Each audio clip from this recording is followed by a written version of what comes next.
Wenjogera kati buli mukulembeze waali mu gavumenti ey'ebitundu oba mu local government empale zimukankana naddala nnyo oyo abadde yenyigira mu kulya enguzi saako n'okubulankanya ssente za gavumenti. Want the town engineer to be arrested, the town clerk to be arrested today.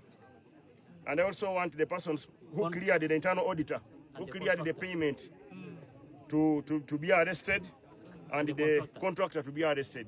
We cannot lose money of government of Uganda money like this. Ekintu kino kibadde kisusse.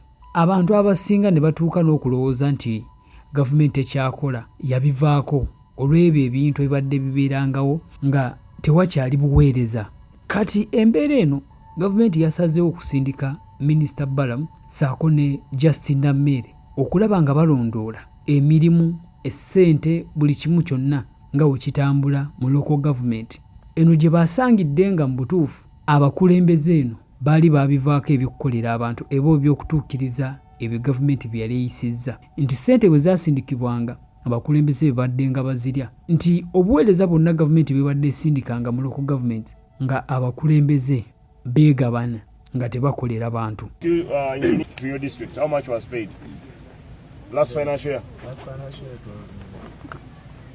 you received all the money for 1 billion. How much? Just answer the question. 1 billion. Yes, So how come this man says you brought the soil in July? No, this man. Like last week. Which way? Basani. No, it was like this. Spreading money. But you see, this is the chairman of the village. He's telling us what is That's here. the chairman telling us what I just want to clarify something. Okay. He brought this madam, I mean the soil, put it around May or June.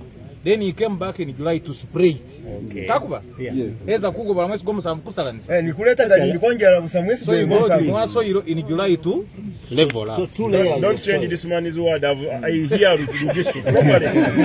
He has said they brought. Listen, he said they brought the red soil in July this month. Ogwamsanju. Aleta litaka mwezi gomusa. Let's legally go some. He brought more this July. Yes. So now with those few words, we are going to inspect other projects. But as we go on to inspect, you put this engineer on the handicaps. Kizuuse nga basobola okulaga toilet gye basaasaanyizaako miliyoni z'ensimbi ng'ekyamazima toilet teweza nakakadde ka nsimbi bw'oba ogibaliridde.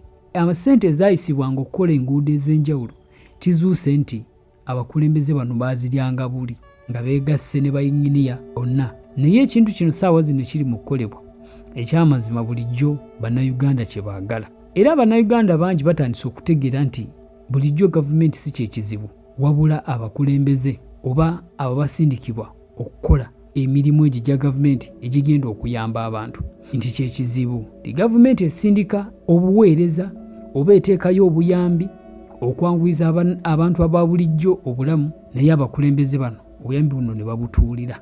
Ekintu kino kirina engeri gye kigenze nga kibikkula bannayuganda amaaso.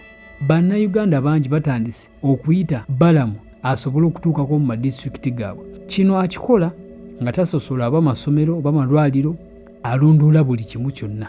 Ekikwekweto kino bakikoze mu ngeri ey'enjawulo. Buli kimu kyonna kye bakola bakikolera ku kamera. Abamu abantu kino bakitutte bulala nga bagamba nti si kya bugunjufu kulabisa abantu bano mu kamera. Naye ate bw'okitunula mu ngeri endala kino kye kisinga, kubanga okumala ebbanga ebintu bingi bibadde tebitambula bulungi. So kati singa bakwata omuntu ne bamulaga ensi nti ono yabadde abulankanya ssente za kino, oba oli awo kino engeri gye kyongeramu entiisa abo abantu abenyigira mu kubulankanya ssente z'omuwi w'omusolo nti singa banankwata ku kino abakitya. Abantu bano abawakanya kino bagamba nti bano abantu babuvunaanyizibwa bali profession. Naye kunze sirowooza nti waliyo omubbi asaanidde okuweebwa ekitiibwa. Omubbi yenna taba muntu mulungi kubanga omubbi talina njawulo na mutemu. Kino ekikwekweto tusuubira nti wekinaggweera wajja kubaawo ekikyuse. Kigambibwa nti abantu abamu oba abakulembeze abamu batandise okuzzaayo ssente ze baali babulankanya nga ebintu tebinaakuboononekera. Singa kizuulibwa nti ssente zo wazibulankanya oba ogenda kusibira mu kkooti obitebye lwaki wali obulankanya ssente za gavumenti. Abantu yonna tujja kutuukayo era minisita abeera kibabuulira senior minister titeri gye tutagenda kati ate olaba bagambe ku Lwokuna tulina Misindwa, ku Lwokutaano tuli Mbaale, ku Lwomukaaga tujja kuba olukuŋŋaana wano ku cricket over akawungeezi ssaawa emu ey'akawungeezi 12 wano Mbaale wano. So tetugenda kuva Bugisu nga tetumaze. Bugisu tugenda gikwata tugimale, oba tugimala wiiki ejja Lwakusatu tujja kugimala yonna sabbiini tumanye ababbi b'e Bugisu twabakutte tunayongera wiiki endala 2 oganga minisita nga minisita bw'abagambye ffe tugenda kumalayo ebitundu.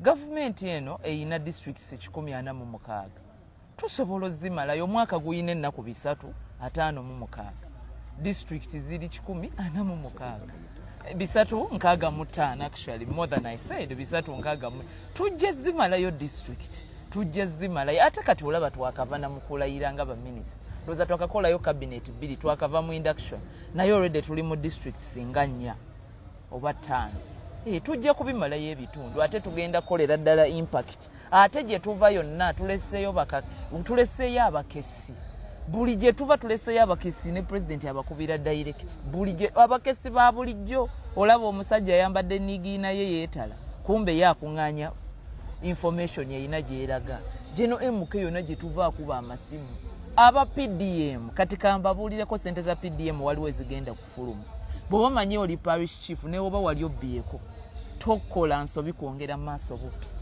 sente za PDM ziriko president muzibu nnyo ku sente za parish model kuba akimanyi ekyo kyekintu ekigenda direct mu nsawo y'omuntu wa wansi yakambuwadde ku sente ezo yakamalirako trillions 8 really 8 trillion lwaki muba mubba sente ezo naye ne wesanga nga impact tukyalwana bulwanyi nayo kubanga ababbi so ebifo byonna tugenda tuukayo abamu bagamba naye ebifo nga bingi capacity enoonyereza etuukayo weeri kino gavumenti tukirimu ffenna gw'olaba local government naye guno omulimu gavumenti egulimu obwedda eggulo tulina honorable Balamu nga basenior minister bamukubira aba dockets endala aba health aba agriculture nga bamukubira bali mu kwebaza bala balina mu kumuwa tips tina wano mugendeyo kati nina abamu ku mubedda benda babuza kati ate ekyenguudo era be bakirimu ebyo biri mu local government ate oluusi ne baminisita bennyini abavunaanyizibwa ku bintu ebyo bennyini bakubira ono senior minister ne bamugamba na wano yitirawo na wano mugendeyo so kino kyo it is government collected effort obubbi bulina okukoma full stop nokoma buli wamu tujja abatuyita abakuba amasimu abaweereza message ku social media yonna tujja yonna mu bitundu byammwe tugenda kujja wabula mukole kintu eki mutukuŋŋaanyize bujulizi ate wooteeko obujulizi wonna tubulaba oba obutukubira ku social media oba obwandika n'oteeka ku office oba okuba amasimu mukanye kutusukumira bujulizi